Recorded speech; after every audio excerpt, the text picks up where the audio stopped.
పిల్లలకి స్కూల్ పాఠశాలైతే పేరెంట్స్‌కి స్కూల్ పేరెంట్స్‌శాల.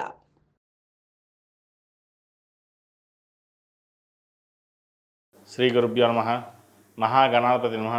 శివాయ గురు నమః. శ్రీ కామేశ్వరి నమః. సుమన్ టీవీ ప్రేక్షకులకి శుభోదయ శుభాకాంక్షలు. నేను మీ సోమేశ్వర శర్మ. మేషం నుండి మీనం వరకు ఉన్నటువంటి రాశి ఫలితాలు నా పరిజ్ఞానం సంకరించే మేరకు ఈ వారం రాశి ఫలితాలను తెలియజేస్తాను. ఈ రాశి ఫలితాలు ఆగస్టు 3వ తారీఖు నుండి 9వ తారీఖు వరకు వర్తిస్తాయి.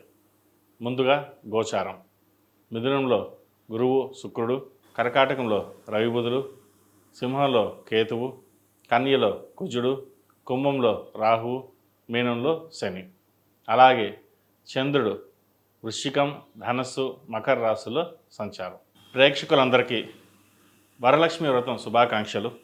ఈ రోజున అమ్మవారిని చక్కగా పూజించుకుని అమ్మవారి ఆశీస్సులు ప్రతి ఒక్కరికి ఉండాలని కోరుకుంటూ వివాహపరంగా కావచ్చు, విద్యాపరంగా, వృత్తిపరంగా, వ్యాపారపరంగా వారి వారి కోరికలను అమ్మవారు నెరవేర్చి ఆశీస్సులు అందిస్తుందని, అదేవిధంగా మీకు తోచిన విధంగా అమ్మవారిని పూజించడం వల్ల మరిన్ని మంచి ఫలితాలు సంప్రాప్తిస్తాయి. ముందుగా మేషరాశి. మేషరాశి వారికి ఈ వారం చాలా అనుకూలమైన ఫలితాలు గోచరిస్తోంది. శ్రావణ మాసం ప్రారంభమైంది. చక్కటి అవకాశాలు కలిసి వస్తాయి. వృత్తి ఉద్యోగాల్లో మంచి మార్పులు చోటు చేసుకుంటుంది. వ్యాపారపరంగా కూడా మంచి అభివృద్ధి సాధిస్తారు.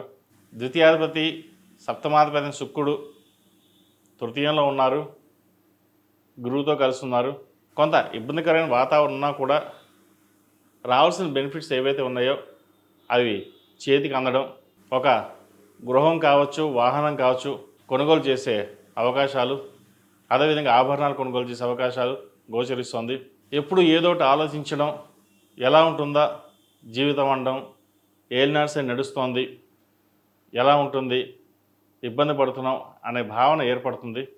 అయితే ఈ ఏలినాడ్స్ అనే ప్రభావంలో కూడా శనీశ్వరుడికి పూజించడం లేదా శనీశ్వరుడికి అధిష్టాన దేవత అయిన దుర్గాదేవిని పూజించడం, దుర్గా స్తోత్రం పఠించడం చెప్పదగినది. సాధ్యమైనంత వరకు మనకి సమయం ఉన్నప్పుడల్లా దుర్గాదేవిని ధ్యానం చేయండి.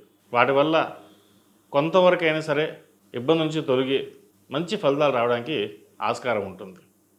విదేశీ సంబంధించిన విషయ వ్యవహారాలు, వివాహ సంబంధించిన విషయ వ్యవహారాలు సానుకూలపడుతుంది. విదేశాల్లో ఉన్నవారికి, ఉద్యోగ ప్రయత్నాలు చేస్తున్న వారికి మంచి ఉద్యోగం లభిస్తుంది. PR, H1B, గ్రీన్ కార్డ్ కోసం ప్రయత్నాలు చేస్తున్న వారికి కొంత ఇబ్బందికరమైన వాతావరణం ఉంటుంది. అయినా సరే టెన్షన్లోనే మీకు పనులు అవుతాయి. ఎలా అవుతుంది, ఏమవుతుంది అని అనుకుంటారు. కానీ చివరి నిమిషంలో అవి పనులు పూర్తవడం ఒక ఆనందకరం అని చెప్పచ్చు. అదేవిధంగా వ్యాపార అభివృద్ధి కూడా చక్కగా ఉంది. మంచి అవకాశాలు కలిసి వస్తాయి. నూతన వ్యాపారాలు ప్రారంభించడానికి గాను చేసే ప్రయత్నాలు ఏవైతే ఉన్నాయో అవి ఫలించే దిశగా నడుస్తుంది. అదేవిధంగా సినీ పరిశ్రమకు సంబంధించి కళారంగాల వారికి, వ్యాపారస్తులకు, చిరుధాన్య వ్యాపారస్తులకు, కూరగాయల వ్యాపారస్తులకు, హోటల్ మేనేజ్మెంట్, వైద్య వృత్తులు ఉన్న వారికి కాలం అనుకూలంగా అని చెప్పచ్చు.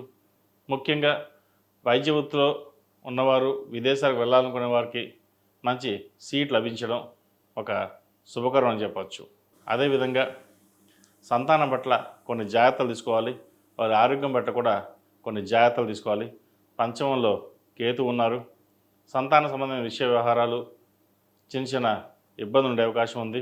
ఎవరైతే గర్భిణీ స్త్రీలు ఉన్నారో కొన్ని జాగ్రత్తగా వహించడం అనేది చెప్పదగినది. సుబ్రహ్మణ్య స్వామి ఆరాధన ఎక్కువగా చేయడం చెప్పదగిన సూచన.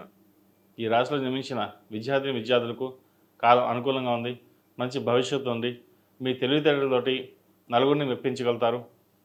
అదేవిధంగా మీరు చేసే ప్రయత్నాలు ఏవైతే ఉన్నాయో కొంత నిరాశపరచవచ్చు. వీసా విషయంలో కావచ్చు, ఎడ్యుకేషన్ విషయంలో కావచ్చు, ఉద్యోగంలో కావచ్చు, ఏదైనా సరే. అయితే ఎటువంటికి మీరు భయపడకుండా ఏదైనా సరే దైవాధీనం, మన సంకల్పం మనం చేద్దాం, మన పని మనం చేద్దాం అనే ఆలోచన ఎక్కువగా ఉంటుంది. అదే మిమ్మల్ని ముందుకు నడిపిస్తుంది.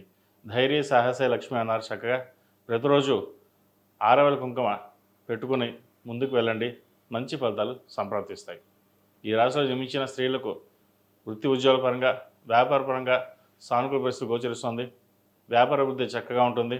రావాల్సిన బెనిఫిట్స్ ఏవైతే ఉన్నాయో ఈ వారం వచ్చే అవకాశం గోచరిస్తుంది. మొత్తం మీద గడిచిన కొన్ని వారాల కంటే ఈ వారం వీరికి చాలా అనుకూలంగా ఉందని చెప్పచ్చు. ఏలినాడ్స్ నడుస్తోంది. ఏలినాడు నడుస్తున్నా కూడా మేషరాశి వారికి సర్వాష్టక వర్గంలో 40 బిందువులతో ఉన్నారు, బలంగా ఉన్నారు. కాబట్టి మీరు ఏ పని చేపట్టినా దిగ్విజయంగా ఉంటుంది. 10 మందికి మనం ఉపయోగపడాలి, మనం బాగుండాలి అనే ధోరణి ఏర్పడుతుంది. మనకంటే మనం 10 మందికి ఉపయోగపడాలనే ధోరణి ఏదైతే ఉందో అది నెరవేరుతుంది. కాబట్టి ఎటువంటి సంకోచం లేకుండా మీ ప్రయత్నాలు మీరు చేయండి, చక్కగా ఉంటుంది. ఈ రాశి వారు శ్రావణ మాసం ప్రారంభమైంది. చక్కగా ప్రతిరోజు ప్రతినిత్యం మహాలక్ష్మి అమ్మవారిని పూజించడం చెప్పదగిన సూచన. మహాలక్ష్మి అమ్మవారిని పూజించడం వల్ల సర్వ సంపదలు లభిస్తాయి. అదేవిధంగా వివాహం కాని వారు కూడా వివాహ ప్రయత్నాలు ఫలిస్తాయి, సంతానం పరంగా ఫలిస్తుంది. ఎందుకంటే అష్టలక్ష్మిలో సంతానలక్ష్మి కూడా ఒకటి. సంతానలక్ష్మి, ధైర్యలక్ష్మి, విజయలక్ష్మి, ఇలాగ అష్టలక్ష్ములు. ఆ అష్టలక్ష్ములు సిద్ధించడం కోసం ప్రతిరోజు ఆరవల్ కుంకుమ, కుబేరు కుంకుమ, మొగులు పువ్వు కుంకుమతోటి ప్రతిరోజు ఉదయం సాయంత్రం కుంకుమార్చన చేయండి. అలా కుదరని పక్షంలో శ్రీమాత్రే నమః అయినా సరే 108 సార్లు కుంకుమార్చన చేయడం చెప్పదగినది.